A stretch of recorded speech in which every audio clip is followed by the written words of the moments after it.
Okay, the media tried to put division between Trump and Pam Bondi over free speech. Big mistake. Trump is not abandoning Pam Bondi. I know the right. You're all being programmed. Some of you are being programmed by the right to hate Pam Bondi. And I'm only saying I disagree with what she said about free speech, but I support the Trump administration and I support Pam Bondi because apparently Trump likes her. I'm into that. I want Trump to have his person in office. I support him. I'm MAGA. You guys can go invent your own thing.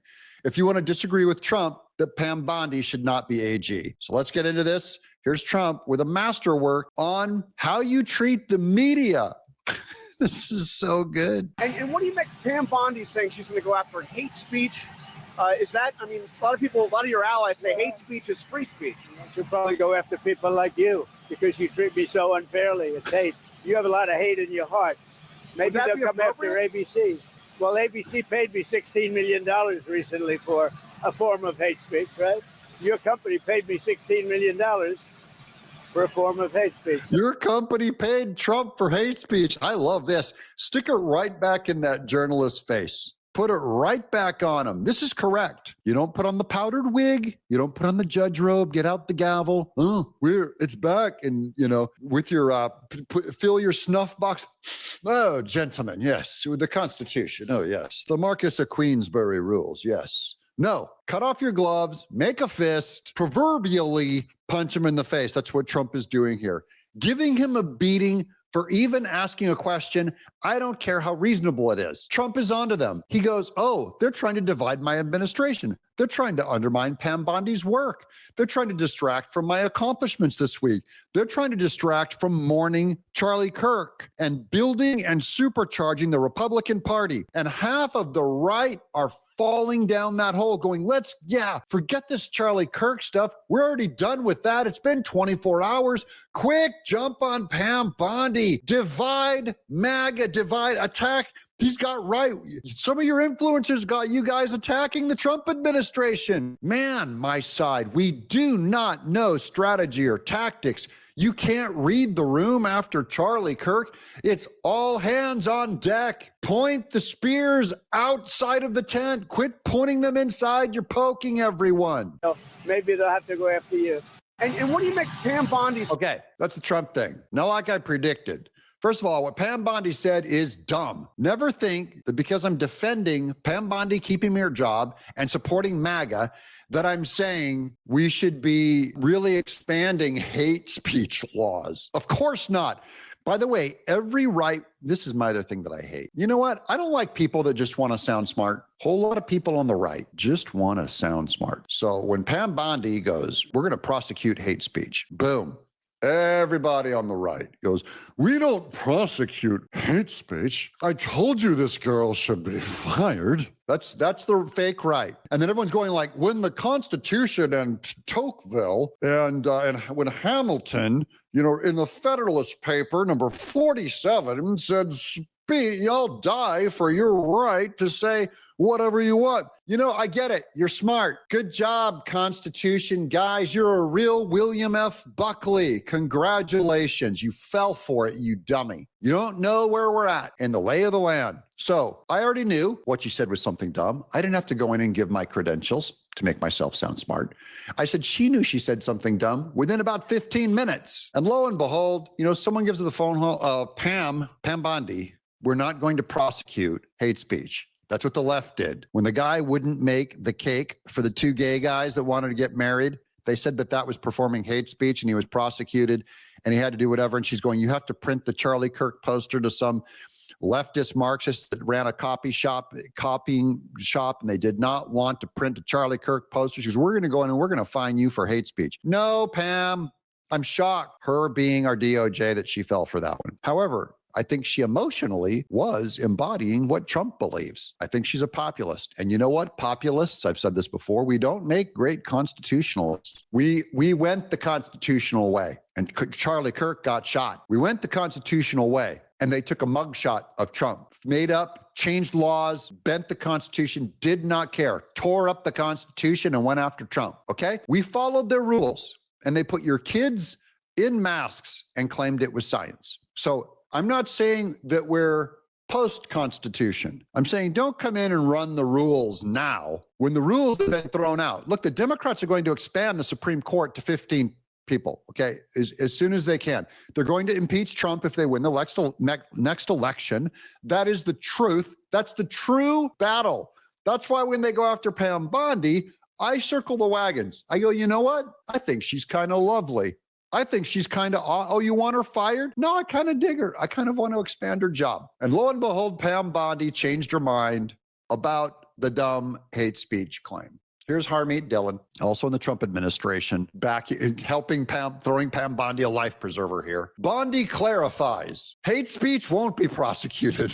Did I say hate speech would be prosecuted? Oh, what I meant was hate speech won't be prosecuted. She talked out a line. Doesn't mean she's getting fired. Look, if Trump fires her tomorrow, I'm on board with it. I'm with the Trump administration. But she serves at Trump's pleasure.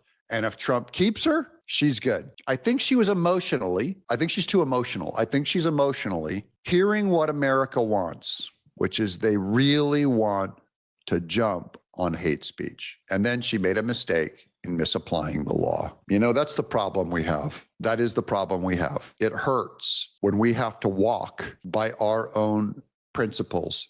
Sometimes it's going to hurt. That's the lesson, guys. You know, it hurts to embrace free speech when the other side is dancing on Charlie's grave. And you want to go, you know what? We're throwing y'all in jail. I'm sympathetic to those guys too. I'm sitting here in the middle, torn. I like the Constitution, but I also like throwing people in prison that dance on Charlie Kirk's grave. Okay? I get it. Both sides, I get it. However, we're not getting rid of Pam Bondi. Don't split the administration, guys. We're in a freaking war. We're in a culture war. Okay? Both sides divided. Do not, anytime a Democrat is going, Pam Bondi wants to get rid of hate speech. If they're agreeing with you, it's wrong. When you have Thomas Massie and all these people going, yeah, let's check out the Epstein files. And Adam Schiff is going, yeah, let's get those Epstein files. You go, what am I doing wrong? Go look in the mirror and say, why is Adam Schiff agreeing with me? Learn to read the room. Here's Charlie Kirk's murderer with some of the charges being named against him. Mr. Robinson, for count one, aggravated murder, a capital felony in violation of Utah Code annotated 76-5- murder. He's going to get the death penalty, guys, in Utah. He has a suicide-proof vest to keep him from committing suicide. I don't even want to give this guy any more airtime. I'm tired of talking. I'm already going to read some of the texts between he and his weirdo lover, okay? I think it's sick to give them any more oxygen. I'm not shedding any more tears. I don't have even any hatred for these guys. You know what? I want the state to execute him. That's going to happen. It's not going to fill my heart with joy. It's not going to make me happy, okay? It does not bring Charlie back. It does not bring comfort to his widow. What does bring comfort to his widow is you and I walking what Charlie walked. We need to show his widow that he has expanded his influence. We're going to fund TPUSA. We're going to fund them, give them money. I'll start putting links down there. Hey, give the TPUSA, okay? Here's Matt Walsh. Now, this is the transcript of the texts. It is so terrible, guys. But Matt Walsh, again, I don't get it. There's Matt Walsh. I'm leaning very strongly towards the theory that this text exchange was scripted as a way to absolve the boyfriend. Now, that is a conspiracy, Matt. I think he is welcome to that opinion. I will agree. This text exchange reads like the weirdest thing I've ever read. It does not read like a text exchange. Here's Matt Walsh. It's almost exactly what Walter White did at the end of Breaking Bad. Matt, it's not a TV show. This feels like a strategy they cooked up from watching too much TV. That's an interesting theory, Matt. I generally agree with him on everything. I love him, but I just I'm not ready to go out on that limb yet. Here's released messages between Robinson and his roommate. It's going to be too small for you to read, so I'm going to read some of it. And I'm just going to give their names, okay? It's Robinson versus the tranny roommate. Robinson. And I don't mean tranny as a hate speech thing. I'm just, can I just use a common vernacular? Robinson says,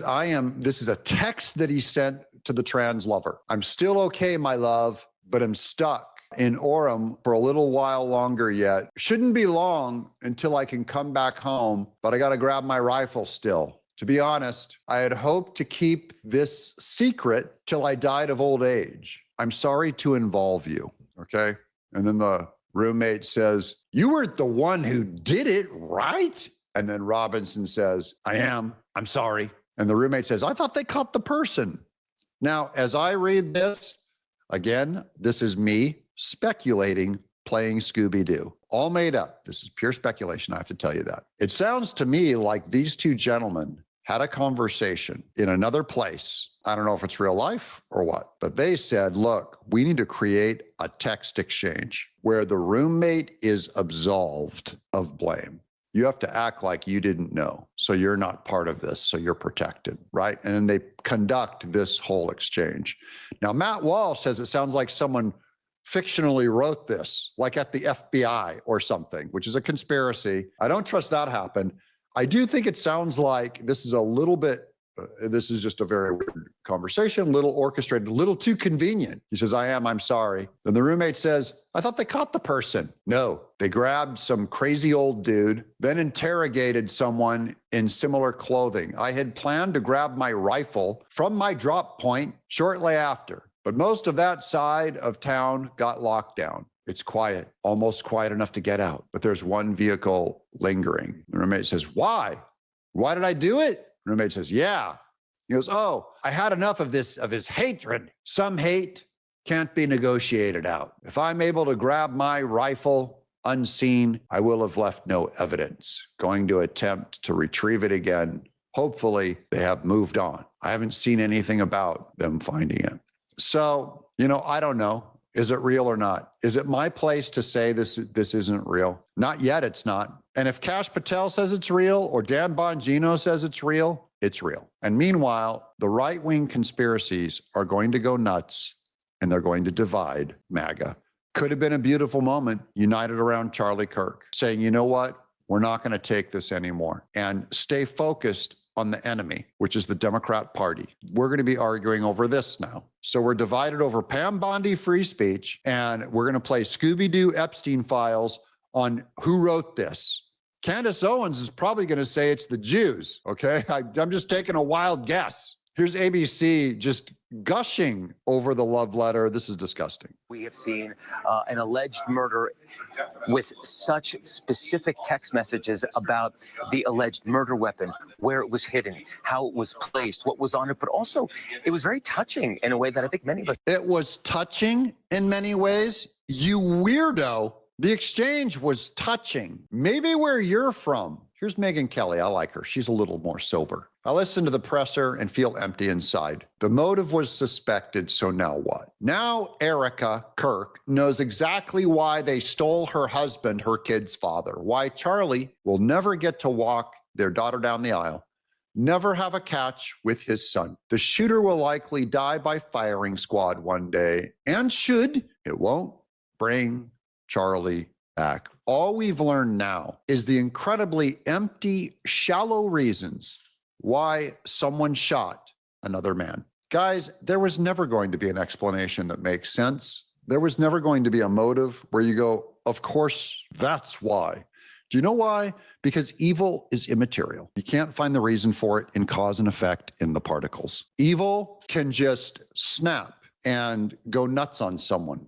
There's no explanation for it. Love is the same way, by the way. It does not always have a cause, an adequate cause where it all makes sense. Sometimes you just love. So love and hate, morals, doesn't matter. It's not like, oh, he ate this or that, or even he lived in, that's why I don't even believe in incitement to violence. I think in the end, you choose everything you're going to do. So I didn't want to end on an unhappy note. I wanted to end on something really funny, which is Kash Patel interacting with Dick Durbin the Turban. This is just good company. We're going to end on this.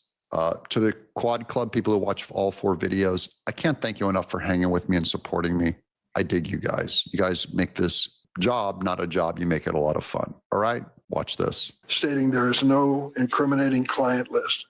Why was this July 7th memorandum unsigned? Would you prefer I've used AutoPen? Well, why was it unsigned? The memorandum had the insignia of the Department of Justice and the Federal Bureau of Investigation. Why was this unsigned? Would you prefer I use the auto pen? Oh, I'm Doug in Exile.